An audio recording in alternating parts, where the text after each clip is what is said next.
Welcome to part 9 of our Metroidvania tutorial series, where we'll be taking you on a journey through the development process of creating your own Metroidvania game like Hollow Knight in Unity.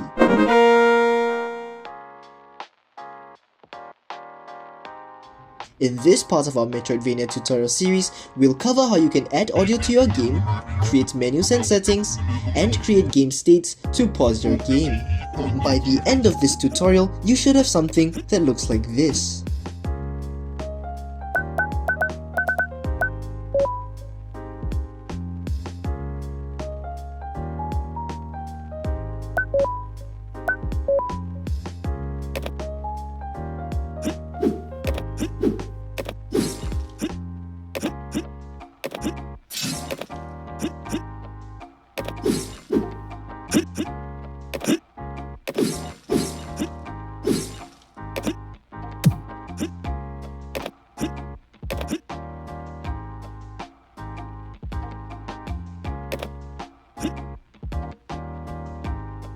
In this section, we'll be creating main menus and an options menu for our Metroidvania.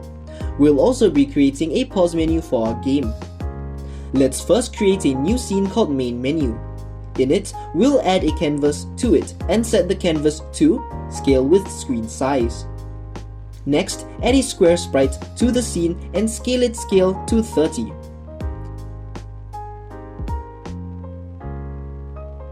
Next, add a global light and set its intensity to 0. Finally, add a freeform light and shape it into a small diagonal rectangle in the middle of the camera.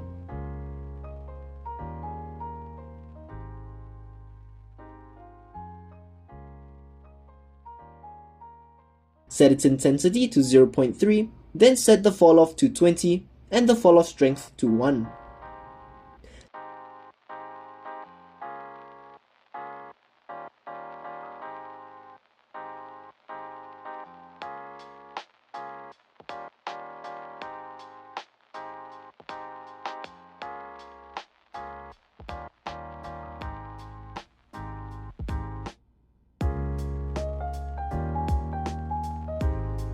Next, create a particle system and set its material to sprite unlit.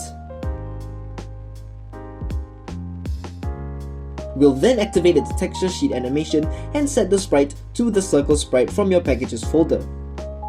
Next, set the start lifetime to 10, the start speed to a random between two constants 0.5 and 3, the start size to a random between two constants 0.1 and 0.3, the color to black, and the rate over time to 3.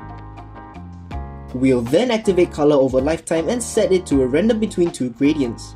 We'll first set the first gradient to have two alpha points, one at 2% and the other at 98. We'll also need to set the alpha of all the endpoints to 0. We'll then change the shape of the particle system to edge, set its radius to 5, then set its x and y rotation to 90. Once that's done, let's move the particle system to the left of the camera. Next, we'll download the title PNG from the link in the description, then add it to our canvas as an image. Let's then set the max size of the title sprite to 4096 and the compression to none. We'll rename this image as title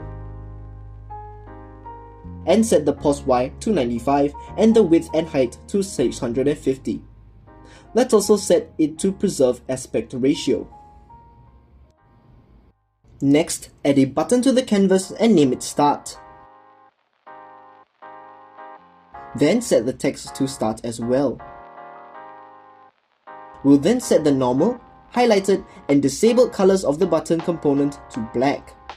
The normal color will have an alpha of 100 and the highlighted, pressed, selected, and disabled colors will have an alpha of 200. Position the start button's pause Y at -60, then duplicate it 3 more times. Name and set the text of the 3 new buttons to Options, Credits, and Quit respectively. Then set pause Ys to -100, -140, and -180 respectively. Then parent the current UI element to a panel called Main Menu. Finally, set the panel's alpha to 0. Next, let's disable the main menu and create the options menu. Let's duplicate the main menu panel and then remove all the UI elements. First, let's add a drop-down menu called Graphics and set the 3 options to Low, Medium, and High. Set the value to 2, then move it to 100x and 70y. Next, add a toggle called Full Screen and remove the label.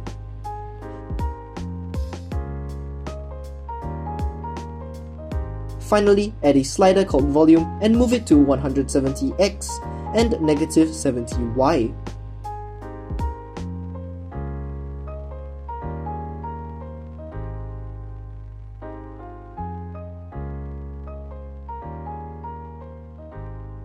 Next, add some Text Mesh Pro texts as labels to the UI elements, each of them at the same Y level as their respective UI elements.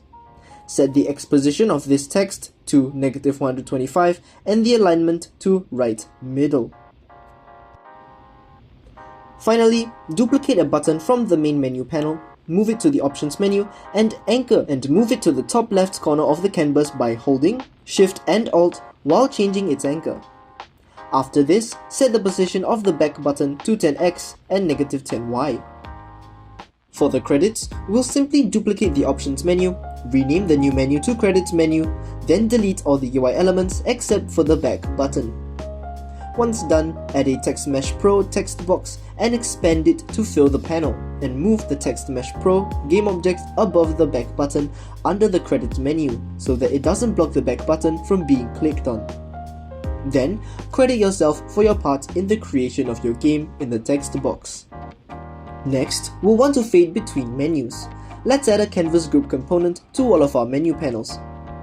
Let's then create a new script called Fade UI and add it to all of the panels. First, get a reference to the canvas group component in the awake function of the Fade UI script.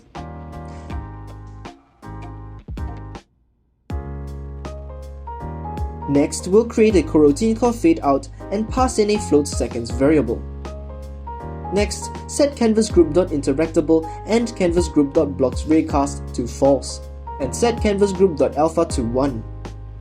Next, add a while canvasGroup.alpha is more than 0 loop. In the while loop, take canvasGroup.alpha and subtract time.unscaled delta time divided by _seconds from it. And finally, you'll return null at the end of the coroutine. The reason we use unscaled delta time instead of the usual delta time is because we don't want the Fade UI coroutine to be affected by the changes to the timescale. This will be important later as we'll be setting timescale to 0 when pausing the game. Next, duplicate the Fade Out coroutine and call it Fade In. For Fade In, we'll instead set canvasGroup.interactable and canvasGroup.blocksRaycast to true, below the while loop.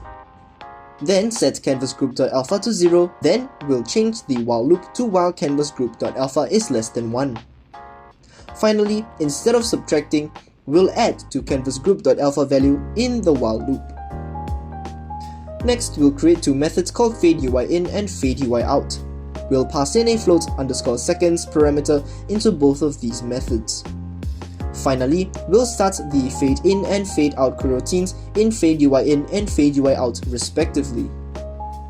Next, we'll set up the buttons in our menu to fade between menus.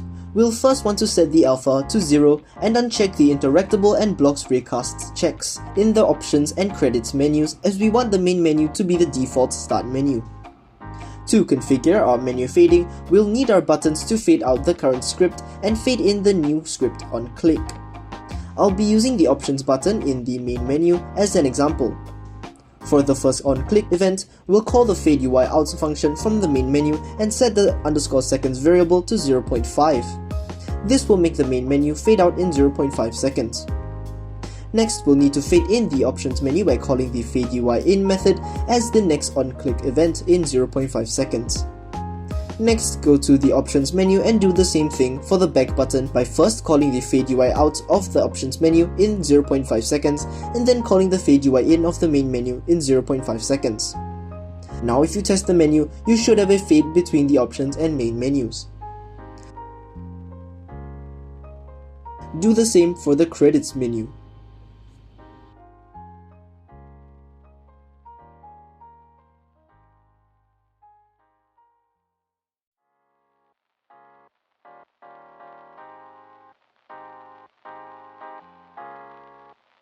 Finally, let's create a fade from and to black. We'll first create an image in our canvas, stretch it to fill the canvas, and add a canvas group to it. Let's then attach the Fade UI script to the image. Next, we'll create a script called Menu Fade Controller on the newly created image. In the new script, we'll create two variables: a private Fade UI variable called Fade UI, and a serializable private float variable called Fade Time.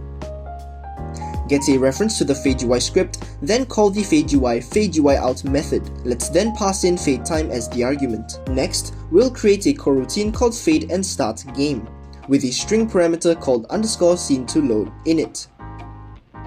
We'll call the FadeUI.FadeUIIn method and then pass in Fade Time.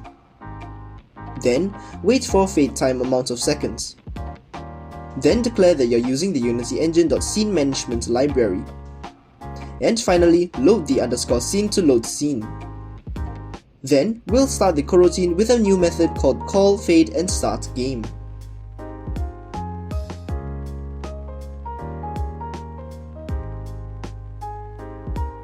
Now go back to the editor and open up your Build Settings tab, click Add Open Scene, and move the main menu scene to the top of the list, as we want the main menu to be the first scene that the game starts off with. Next, set the Fade Time variable on your inspector to 0.8 or whatever you think is best. Finally, go to the Start button, call the Call Fade and Load Scene method, and pass in cave_1 as the argument. And now we should have a working fade out and a start button that starts the game.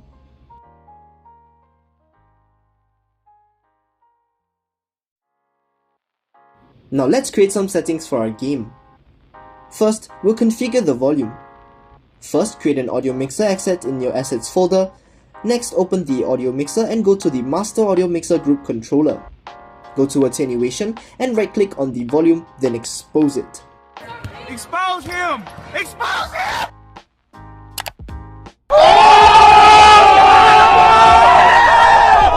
Go to Exposed Parameters and rename the exposed volume parameter to just volume. Create a script called Settings Menu and declare that you're using the Unity Engine.Audio library.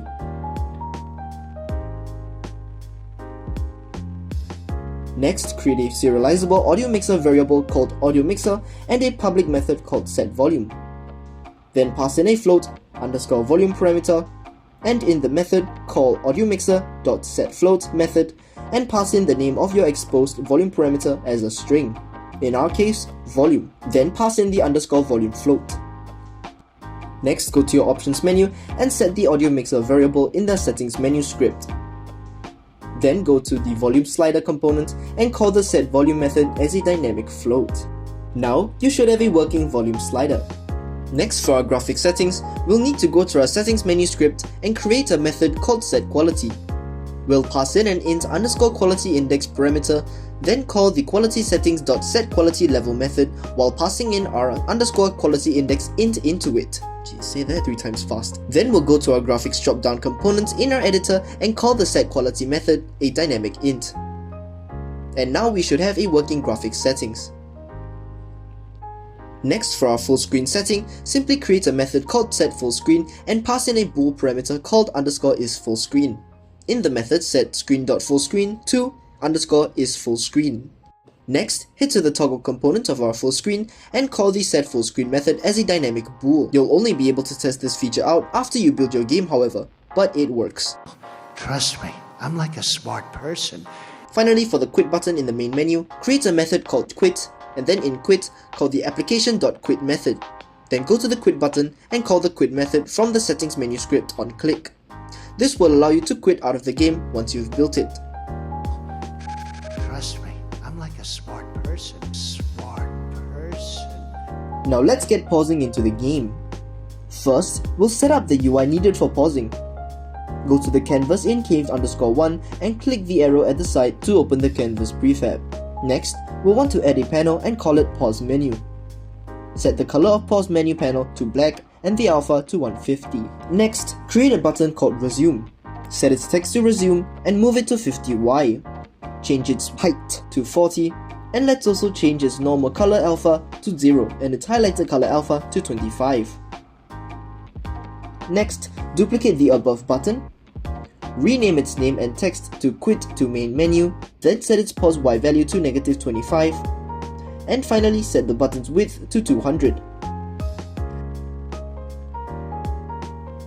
Let's first set up the resume button. We'll first add the fade UI script to the pause menu, then call the fade UI out method when the resume button is clicked.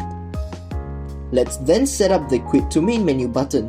Go to the scene fader script and add a call fade and load scene method while passing in a string _scene to load parameter.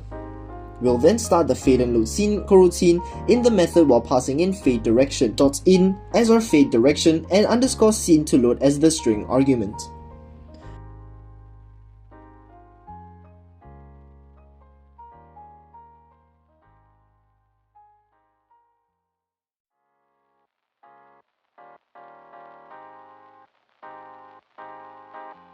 Now, with the UI set up, let's actually get to pausing the game. Go to the game manager script and create 3 variables: a serializable fade UI variable called pause menu, a serializable float variable called fade time, and a public bool called game is paused. Next, in the update function, add an if statement that checks if the player presses the escape key and if the game is paused bool is false. If the check is true, call pause menu.fadeIn and pass in fade time as the argument. Set the timescale to 0 and set game is paused to true. Then create a method called unpauseGame. In it, set game is paused to false and the timescale to 1. We'll then go to the enemy script and add a check to the top of the update function to check if game is paused bool is false. If it is, then we'll return. Do the same in the player controller script. This is so that the update process won't run while the game is paused. The reason why we don't need to do this for the fixed update function is that it is already affected by the timescale, and with the timescale set to 0, it will not be called. Make sure to add a canvas group component, then set the alpha of the pause menu to 0 and the interactable and blocks raycast checks to false, so that the pause menu isn't active when you start the game. Let's then go to the game manager and assign the pause menu. Then set the fade time to 0.25. You'll have to do this for every scene. Let's then create a script called destroy in main menu. In it, we'll declare that we are using the Unity Engine.scene management library. In the update function, destroy the game object if the active scenes' build index is 0. Add this script to all the singleton prefabs.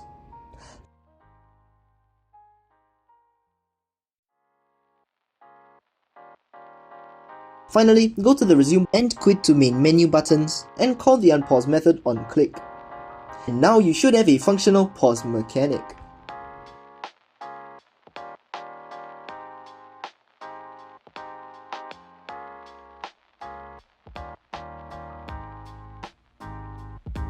Now let's add some audio to our game. Before we start, note that we'll need to set all of our audio sources mixers to the audio mixer we created. This is so that our audio files get affected by the volume setting from our options menu. Also, the link to the audio files I'll be using for the video are in the description below.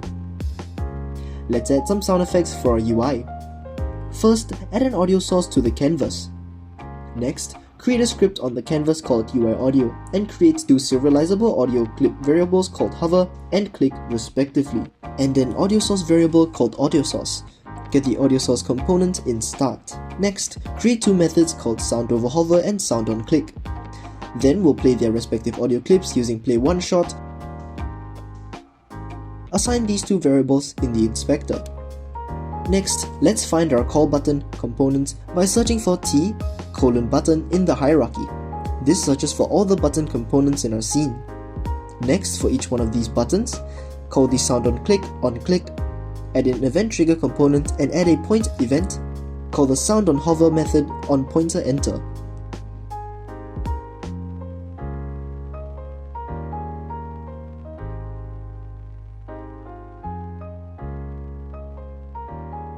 Next, go to cave_1, open the canvas prefab and add the UI audio script and an audio source component to it.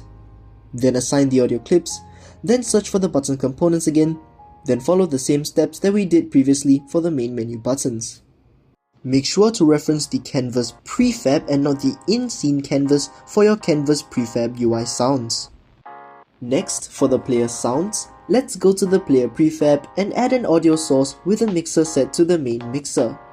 We'll then go to the player controller script and add a header section called audio.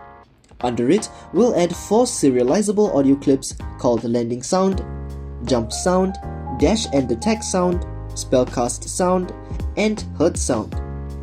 Wait, 1, 2, 3, 4, that's 5. Failure. Oh my god, I can't count. Next, create a reference to the player's audio source. First, for the landing sound, create a bool called landing sound played.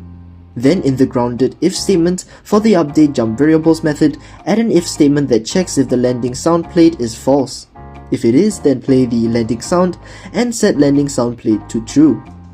We will then reset the landing sound played variable to false in the else statement of the grounded if statement. Next, we'll play the jump sound in both the jump and air jump if statements. Next, we'll play the hurt sound using play one shot in the take damage method. Then we'll play the dash and attack sound under the dash animation trigger in the dash coroutine and in the attack method under the attack animation trigger.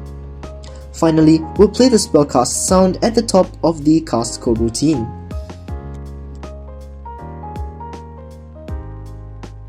Finally, assign the player's sound variables in the inspector and the player should have a working sound effects.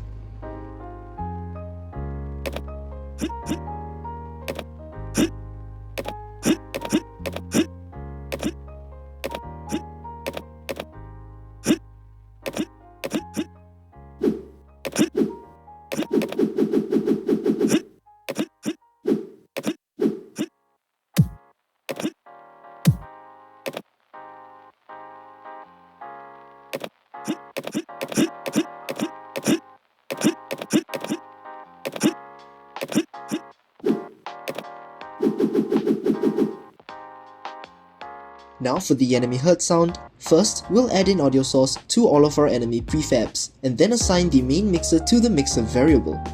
Next, go to the enemy and create a protected audio source variable called audio source, then set it to the audio source component of the enemy. Once that's done, create a serializable audio clip variable called hurt sound and play it using play one shot in the enemy takes damage method when its recoiling is false. And with that, we've come to the end of the 9th part of our Metroidvania tutorial series. In the next and final part, my partner Matias will cover how you can create a boss like those found in Hollow Knight. Hey there! Want to support what we do? You can help us by becoming a patron. This will give you access to the project files for our tutorials as well as patron exclusive posts on our blog. Any support you give will be invaluable to us, as currently we're only making back about 20 cents for every dollar we put into content creation. Your patronage will go a long way to help us make this a sustainable endeavor. See you in the next video!